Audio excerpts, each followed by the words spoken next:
Hi everyone, నేను మీ పవన్ని. Welcome back to our channel GPK shorts and entertainment. Content is ours, entertainment is yours. Satyam Sundaram and this is a review of Satyam Sundaram and I am presenting you proudly. మెయిన్గా ఈ Satyam Sundaram team first ఎవరికైనా thanks చెప్పుకోవాలి అంటే కంపల్సరీగా అది మన పవర్ స్టార్ పవన్ కళ్యాణ్ గారికి. ఎందుకంటే సత్యం సుందరం ప్రీ రిలీజ్ ఈవెంట్ జరిగేటప్పుడు యాంకర్ క్వశ్చన్ వేసింది, అది తిరుపతి లడ్డు గురించి. సో మన కార్తీ గారు ఈ తిరుపతి లడ్డు అంటే చాలా సెన్సిటివ్ ఇష్యూ, నేను దీని గురించి మాట్లాడనని చెప్పాడు. అది విన్న పవన్ కళ్యాణ్కి కొంచెం కాలింది. సో కొంచెం మన వాళ్ళు గట్టిగానే వేసుకున్నారు. దీనివల్ల ఈ ఇష్యూ అనేది చాలా పెద్ద అయిపోయింది. సో ఈ ఇష్యూ వల్ల సత్యం సుందరం అనే సినిమా ఉంది అని చాలామందికి తెలియని వాళ్ళకు కూడా తెలిసింది. సో ఆ విధంగా కొంచెం హై పబ్లిసిటీ వచ్చింది సత్యం సుందర్కి. సో కాబట్టే power star Pawan Kalyan is the main publicity of Satyam Sundaram. ఇక ఈ సత్యం సుందరం గురించి వస్తే మ్యాటర్, అప్పుడు ఎప్పుడు రిలీజ్ అయిన 96 మూవీ భయ గుర్తుందా మీకు? విజయ్ సేతుపతి, త్రిష వీళ్ళిద్దరు చేశారు. అండ్ ఆ 96 మూవీ అనేది చాలా ఫ్రెష్గా అండ్ చాలా హార్ట్ ఫెల్ట్గా ఉంటుంది మూవీ అనేది.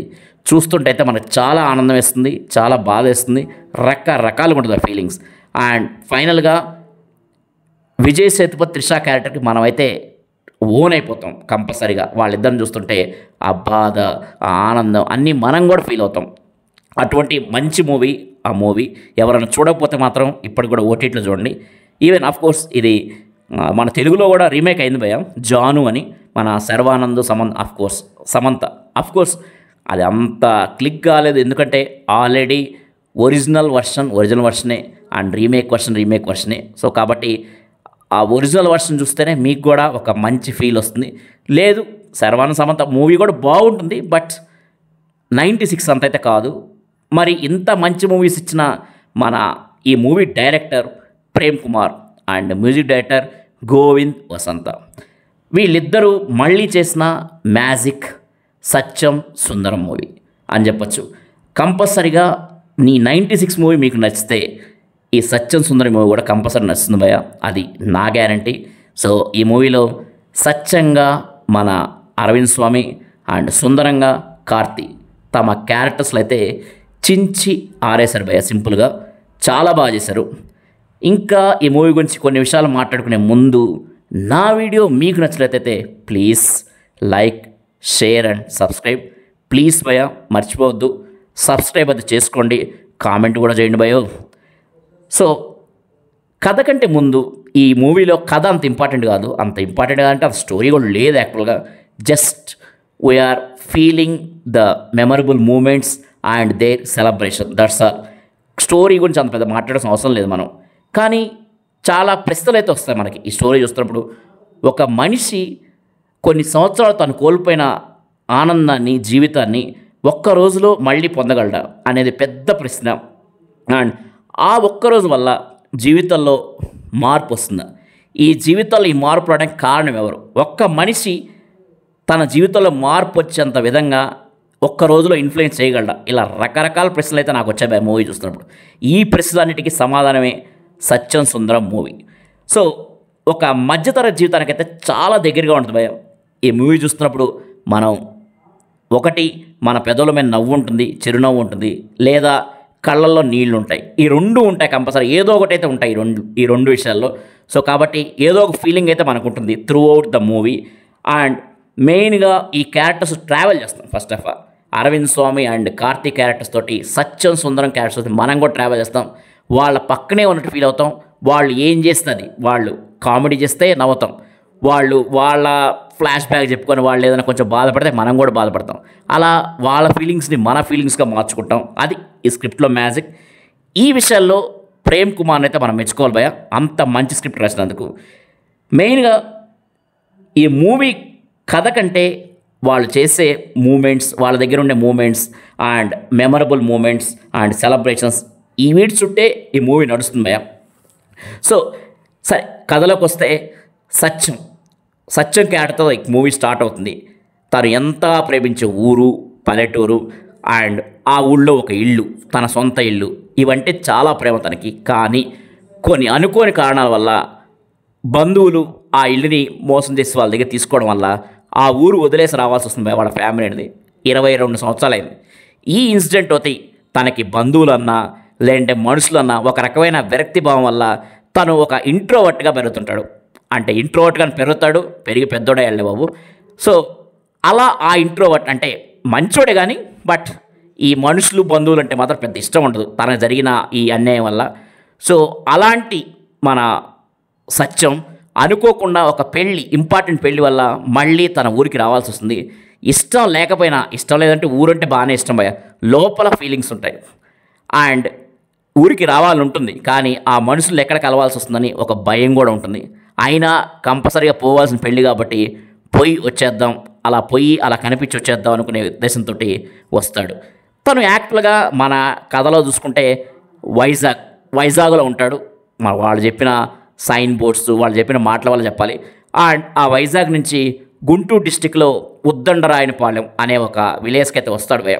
అలా వచ్చి ఆ పెళ్ళిలో కూర్చున్నప్పుడు కంపల్సరిగా ఆ పెళ్ళిలో తనకు గుర్తొచ్చిన వాళ్ళు, తనకు చూసిన వాళ్ళు మంచిగా పలకరిస్తారు, తను కూడా హ్యాపీ ఫీల్ అవుతాడు. ఇదే సందర్భంలో ఒక వ్యక్తి వచ్చి చాలా కలివిడిగా మాట్లాడి తన గురించి, చిన్నతనం గురించి చెప్పి గుర్తొచ్చారా బావా అంటాడు. సో జనరల్గా మన యాటిట్యూడ్ ఎలా ఉంటుందంటే ఎవరన్నా తెలియని వాళ్ళు డైరెక్ట్గా మనకి తెలియని వాళ్ళు అని చెప్పలేం, వాళ్ళు అంటే గుర్తుండదు మనకి, ఎప్పుడో చిన్నప్పుడు కలిసి ఉంటారు. వాళ్ళు గుర్తొచ్చారా అని కొన్ని ఇన్సిడెంట్ చెప్తే మనకు తెలియకుండానే గుర్తొచ్చావు అని చెప్తాం, కానీ లేదురా నువ్వు అంటే గుర్తులేదు నాకు అనేది చెప్పలేము. అది మన యాటిట్యూడ్. ఇదే యాటిట్యూడ్ ఉన్న సత్యం కూడా ఓకే గుర్తొచ్చావు అని చెప్తాడు. అక్కడి నుంచి స్టార్ట్ అవుతుంది భయ మూవీ. సో అలా గుర్తొచ్చా అని చెప్పగానే సుందరం, మన కార్తీ చేసిన క్యారెక్టర్ సుందరం, ఇంకా సుందరం ఆల్మోస్ట్ ఆ పెళ్లిలో మొత్తం సత్యం చుట్టూ ఎదురుతుంటాడు. కానీ ఆ సత్యంకి సుందరం అంటే ఎవరు, అసలు సుందరం అనే పేరు కూడా తెలియదు. కానీ తన చుట్టూ తిరుగుతుంటే ఒక రకమైన ఇరిటేషన్ ఫీల్ అవుతాడు, ఏందిరా బాబు ఇటు తగులుకున్నాడని. సో అలా సుందరాన్ని వదిలించుకోవాలని ట్రై చేస్తుంటాడు. కానీ కొన్ని అనుకోని కారణం వల్ల ఆ నైట్ మొత్తం బస్సు మిస్ కావడం వల్ల సుందరంతోనే ఉండాల్సి వస్తుంది. ఇలా సుందరంతో ఉండే ఆ నైట్ మొత్తం తనతో జరిగిన ఆ సంభాషణలు, లేదంటే తనతో జరిగిన మూమెంట్స్, సెలబ్రేషన్, ఇవన్నీ ఒకసారి మళ్ళీ తన చైల్డ్హుడ్ని ఒకసారి మళ్ళీ నెమరు వేసుకున్న వల్ల తనకు తెలియకుండానే ఒక బాధ నుంచి ఒక రకమైన ఆనందంలోకి వస్తాడు సత్యం క్యారెక్టర్. సో ఇరిటేట్ అయ్యే సుందరం క్యారెక్టర్ తనకి ఇప్పుడు ఒక గొప్పగా కనిపిస్తుంది. అడ్మైర్ చేస్తాడు సుందరం క్యారెక్టర్ని అండ్ ఇంట్రెస్ట్గా చూస్తాడు క్యారెక్టర్ని. సో ఎంత అడ్మైర్ చేస్తాడు అంటే, ఎందుకు అడ్మైర్ చేస్తాడు అంటే సుందరం తన మీద చాలా అభిమానం చూస్తాడు. ఎంత అభిమానం అంటే తనకు పుట్టబోయే కొడుక్కి సత్యం అనే పేరు పెట్టాలి. ఎందుకు అంత అభిమానిస్తున్నాడు సత్యంని, అసలు ఎవరి సుందరం అని తెలుసుకోవాలి. అరవింద్ స్వామి చాలా ట్రై చేస్తాడు. ఈవెన్ మనం కూడా సేమ్ అరవింద్ స్వామి లాగే మనం కూడా ట్రై చేస్తాం. అసలు ఎవరి సుందరం, ఎందుకు ఇంత అభిమానం చూస్తారో మనం కూడా ఆలోచిస్తున్నాం at the same time. So అక్కడ అరవింద్ స్వామి ఫీలింగ్ ఏందో మన ఆడియన్స్ ఫీలింగ్ కూడా అదే ఈ స్క్రిప్ట్లో మ్యాజిక్. ఇక అరవింద్ స్వామి కార్తీక్తో పాటు ఈ మూవీలో చేసిన కొన్ని ఇంపార్టెంట్ క్యారెక్టర్స్, ఒకటి మన జేపీ గారు అరవింద్ స్వామి ఫాదర్గా చేశాడు. కొంచెం తక్కువ క్యారెక్టరే అండ్ పర్లేదు, తన రోల్లో తను బాగా చేశాడు. అండ్ రాజ్ కిరణ్ గారు సత్యం మామయ్యగా చేశాడు, మేనమావగా బాగా చేశాడు. తనకున్న క్యారెక్టర్లో చాలా బాగా చేశాడు. అండ్ ఇంకో క్యారెక్టర్ మన కార్తీ సుందరం భార్య శ్రీదివ్య, తను కూడా చాలా బాగా చేసింది. చాలా న్యాచురల్గా అండ్ లైవ్లీగా ఉంటుంది. సో తను చాలా బాగా చేసింది. ఇవి మెయిన్ క్యారెక్టర్. ఎన్ని క్యారెక్టర్లు సరే మనకి మెయిన్గా ఈ మూవీ మొత్తం కనిపించే క్యారెక్టర్ మాత్రం సత్యం, సుందరం, ఈ రెండు క్యారెక్టర్లే. ఈ రెండు క్యారెక్టర్తోటే మనం ట్రావెల్ చేయాలి. ఆ ట్రావెలింగ్ కూడా ఎంత అంటే 3 hours ట్రావెల్ చేస్తాం. అలా చేస్తూనే ఉంటాం. ఇంకా ఈ మూవీలో మ్యాజిక్ అంటే 3 hours అంటే కొంచెం లెంతే. వేరే మూవీ ఏదైనా అయితే కొంచెం బోర్ కొడుతుంది. కానీ ఈ మూవీలో మ్యాజిక్ ఏంటంటే 3 hours అయిపోయిన తర్వాత ద ఎండ్ వేసిన తర్వాత అరే అప్పుడే అయిపోయిందా, ఇంకొంచెం వీళ్ళిద్దరు ఏం చేస్తారో చూపించుంటే బాగుండేది కదా అనే ఫీలింగ్ వస్తుంది. అది కూడా ఒక పెద్ద మ్యాజిక్ అని చెప్పాలి ప్రేమ్ కుమార్ స్క్రిప్ట్లో. సో ప్రేమ్ కుమార్ డైరెక్టర్గా అయితే ఫుల్ సక్సెస్ అని చెప్పాలి 100%. సో మీరు కూడా ఈ మ్యాజిక్ని కంపల్సరీగా ఫీల్ అవుతారు. ఎవరన్నా చూడకపోతే ఇంకా కంపల్సరీగా ఈ వీకెండ్కి అయితే ప్లాన్ చేసుకోండి భయ్యా. This is very very very good movie. ఇంత గుడ్ మూవీ, ఇంత మంచి మూవీని అయితే మిస్ కావద్దు. మీరు కూడా ఏదైనా మన ఊరికి సొంత ఊరికి పోవాలనిపిస్తుంది. మెయిన్గా సిటీలో ఉండేవాళ్ళు సొంత ఊరికి పోవాలి, సొంత ఊళ్ళో ఎంజాయ్ చేయాలి, ఆ చైల్డ్హుడ్ని ఎంజాయ్ చేయాలి కంపల్సరీగా అనిపిస్తుంది ఈ మూవీ చూస్తే. సో కంపల్సరీగా ఆ ఎంజాయ్మెంట్ అయితే మిస్ అవ్వద్దు. చూడండి అందులో. దీంతో పాటు చెప్పే కదా 96 మూవీ ఓటీటీలో అవైలబుల్ ఉంటుంది. సో ఆ మూవీని కూడా ఒకసారి లుక్ వేసేయండి. చూసుంటే ఓకే, బట్ చూడకపోతే మాత్రం ఒకసారి చూడండి. మీకు ప్రేమ్ కుమార్ డైరెక్షన్ మీద, గోవింద్ వసంత్ మ్యూజిక్ డైరెక్షన్ మీద ఒక క్లారిటీ అయితే వస్తుంది అండ్ గౌరవం కూడా వస్తుంది. సో ఈ మూవీ గురించి నేను చెప్పే విషయాలు ప్లస్ ఆల్మోస్ట్ ప్లస్సే ఉన్నాయి. ఫోటోగ్రఫీ కానీ, స్క్రీన్ ప్లే కానీ, ఆ లొకేషన్స్ కానీ అన్నీ చాలా రియల్గా లైవ్గా ఉంటాయి. సో అయితే ఒక 2 మేజర్ డ్రాబ్యాక్స్ నాకు కనిపించాయి. ఒకటి 96 మూవీలో గోవింద్ వసంత ఇచ్చిన మ్యూజిక్, బ్యాక్గ్రౌండ్ స్కోర్, సాంగ్స్ ఇవన్నీ చాలా సూపర్గా ఉంటాయి. ఈ మూవీలో మాత్రం పర్లేదు ఉన్నాయి కానీ సాంగ్స్, బట్ అంత సూపర్ అయితే చెప్పలేం. 96 అంతా సూపర్ అయితే కావు, కొంచెం ఆ విషయంలో కొంచెం తగ్గిందని చెప్పాలి. ఇంకా మెయిన్గా లొకేషన్స్ మనకేదో తెలుగులో డబ్ చేస్తారు కానీ మన ఆనందం కోసం, తెలుగు ప్రేక్షకుల ఆనందం కోసం ఆ ఏరియాలని సైన్ బోర్డ్స్ని కొంచెం మార్చారు భయ్య. బట్ యాక్చువల్గా అది తంజావూరు చుట్టుపక్కల ఏరియాలో జరిగింది ఆ story. So temple city, so ఆ టెంపుల్స్, ఆ యాంబియన్స్ అన్నీ డిఫరెంట్గా ఉంటాయి. కానీ మన కోసం, మన సౌలభ్యం కోసం ఆ పేర్లు మార్చి ఉద్దండరాయనిపాలెంలో అంత పెద్ద టెంపుల్, ఆ టెంపుల్ కూడా 3 o'clock మార్నింగ్ 3 o'clock దర్శనం అంటే మరి చూడడానికి కొంచెం ఎబ్బెట్టుగా అనిపిస్తుంది అండ్ కనెక్ట్గా. అది కూడా పెద్ద మైనస్. ఏమైంది భయ, చెన్నైలో జరిగిందో మనకు తెలుసు, మూవీ అనేది తమిళ్ మూవీ అని తెలుసు. చెన్నై తంజావూరుని పెట్టుకుంటే ఏం కాదు, కానీ ఎందుకో తెలుగులో చేస్తున్నాం కదా అని అంతా తెలుగులో ఉండాలని ఇది కూడా ట్రై చేశారు. కానీ మనం కొంచెం కరెక్ట్గా ఆ 2 తప్పిస్తే మిగతా అంతా ఓకే. కంపల్సరీగా ఈ మూవీ అయితే చూడండి, మిస్ కాకుండా. This is a brief review about Sathyam Sundaram. This is Pavan signing off. Thank you, bye.